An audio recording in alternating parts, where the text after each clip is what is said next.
Hi everybody, this is Wendy Lovejoy and I'm bringing you a video, and the topic tonight is how to keep yourself motivated. One of the reasons that I chose this topic is this past week, if you have enrolled or subscribed to any one of my mentoring programs, then you and I had a 30-minute one-on-one conversation. And one of the things that I was finding is that people were asking me, how do I stay motivated?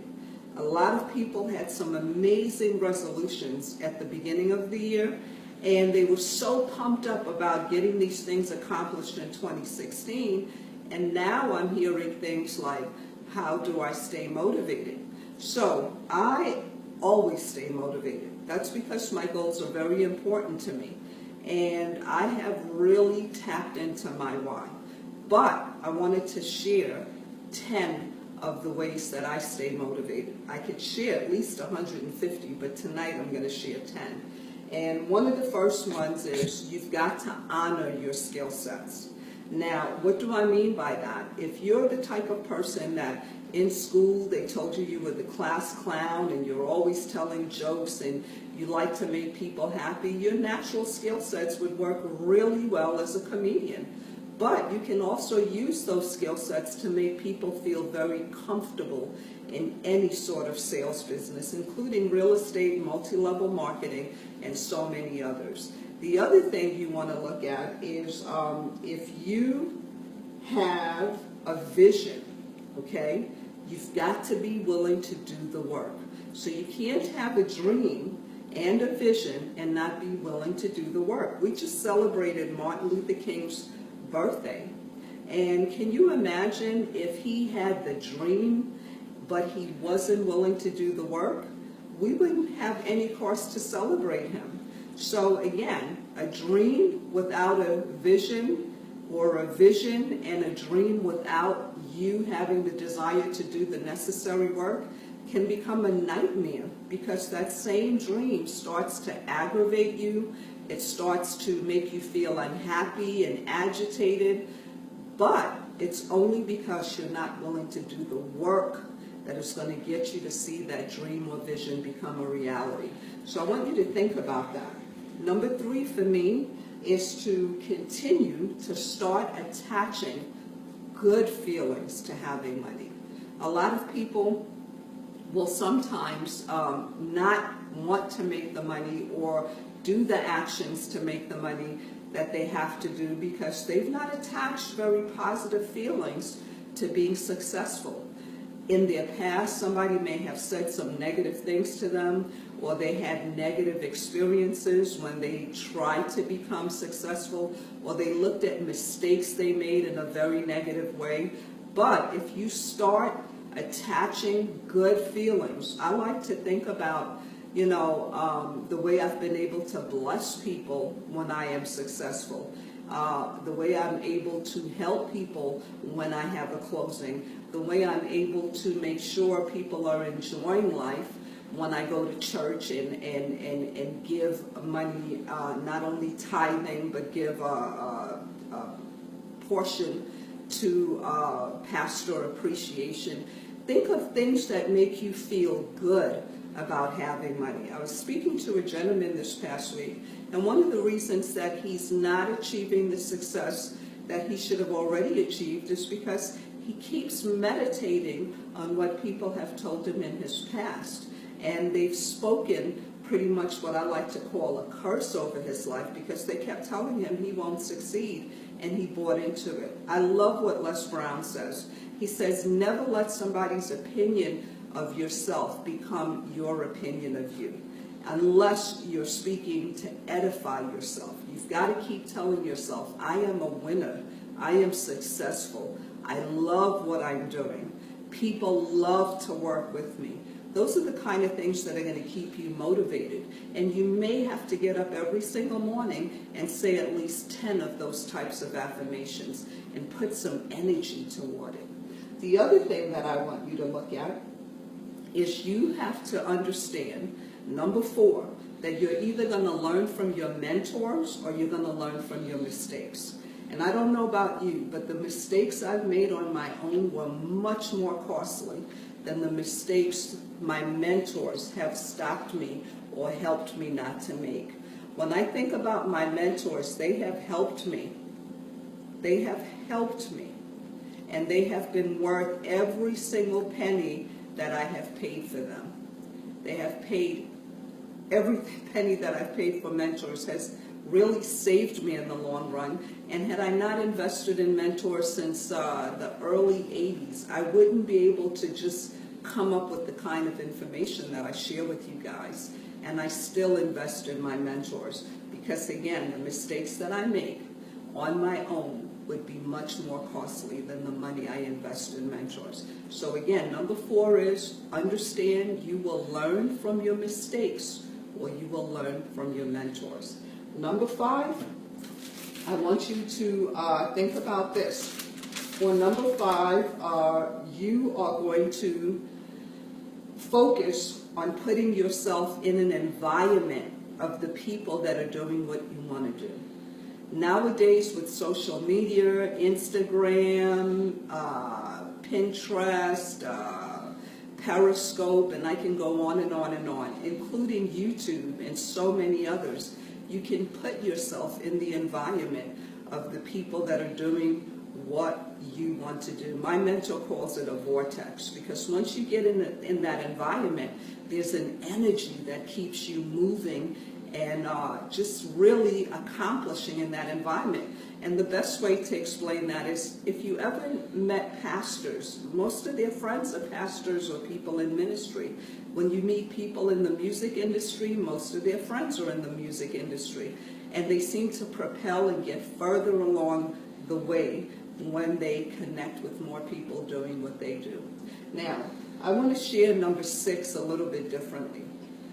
A few days ago, I was having a conversation with my elder brother who lives in California. And he said to me, you know, I enjoyed your training. I really learned a lot from it. But you mentioned people that are not accomplishing what they have to accomplish. And you mentioned a few things, but what about fear? What about people that don't accomplish what they have to accomplish because they're afraid? And you keep saying it's because they have not tapped into their why. And I gave him a story. I said, well, I want you to think about this. That to me is not understanding your why. Because if you have children like I do, which my brother does, I said, can you imagine if you came home one day, God forbid, but the house was on fire and your kids were inside? Would you be afraid to go in that house and pull them out? Or would you think about nothing but getting those kids out of that fire? And he said, of course I'd do everything to get my kids out of that house. And I said, okay, that is what understanding your real why will do to you. It will give you that type of energy where you have no fear. You don't think about people telling you, oh, you can burn yourself, don't do that. None of that matters. Your goal is, because your why is to get those kids out of there, you're going to make it happen. And so I want you to not think of fear.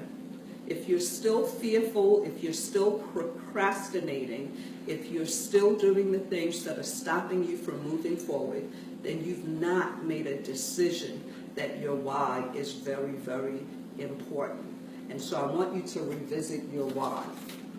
Now, the other thing I want you to look at is, I believe that's number 8. You want to live your life like your resolution or the decision, the goal, the dream, the vision is already accomplished. Now, I don't mean you spend money like you've accomplished all that kind of stuff, but you do the work like you've accomplished all that kind of stuff. When you look at people that are very successful, whether it's Tyler Perry, Oprah Winfrey, anybody you can think of, they are constantly doing the work to move to the next level. They're not just spending money like they've already accomplished it, but they're investing money, they're investing time, and they're constantly improving on their skill sets. So that is what I mean about live your life like your resolution, your goal, your vision is already accomplished. Do the work. Number 9, I want you to focus on reading more books, listening to more tapes and CDs or whatever, and watching more videos that keep your mind moving forward in the goals that you've accomplished. Listen to more stuff that is going to help you with self-discipline, because most people don't get to the next level because they've not made a decision to have self-discipline.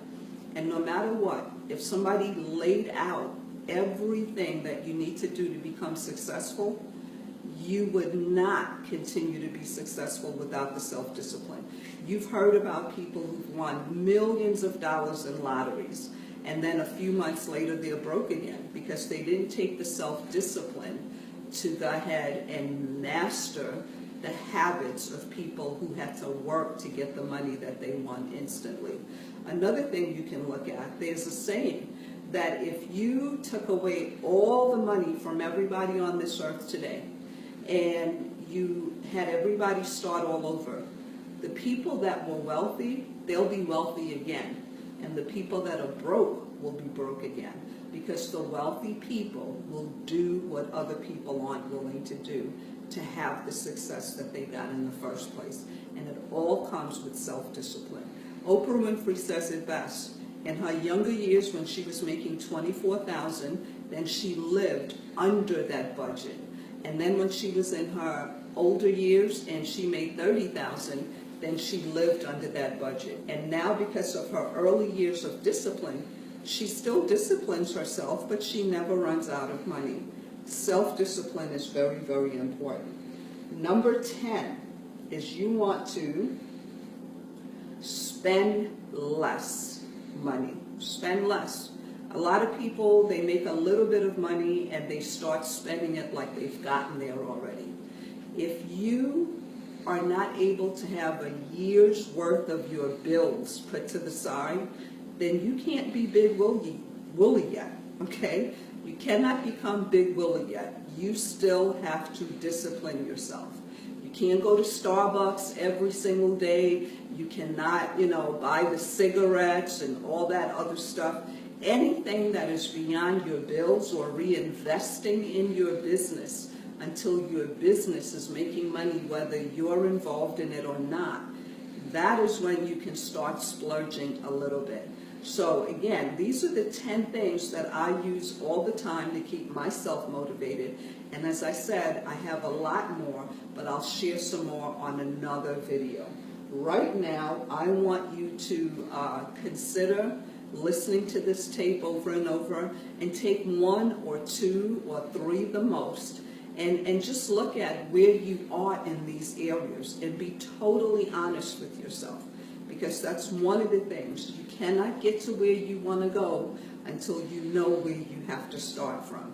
So it's very, very important that you are truthful with yourself. Every day I look at my business and I say, what have I accomplished and what do I still need to do? Who do I need to keep in my circle and who do I need to reposition? Who do I need to add to my circle? What skill sets do I still need to develop? And what areas do I need more self-discipline? If you do not work on those things with yourself, then 2016 is going to be worse than 2015, because I met with a realtor today and she shared with me that people are talking about the recession not moving as fast as people thought it would. So disciplines are very, very important. And I really believe a recession is God's way of reorganizing the money. That's it. Just putting everybody back on a level playing field. And if you master the skill sets or these top 10 things I shared with you, you will have major success. Again, my name is Wendy Lovejoy.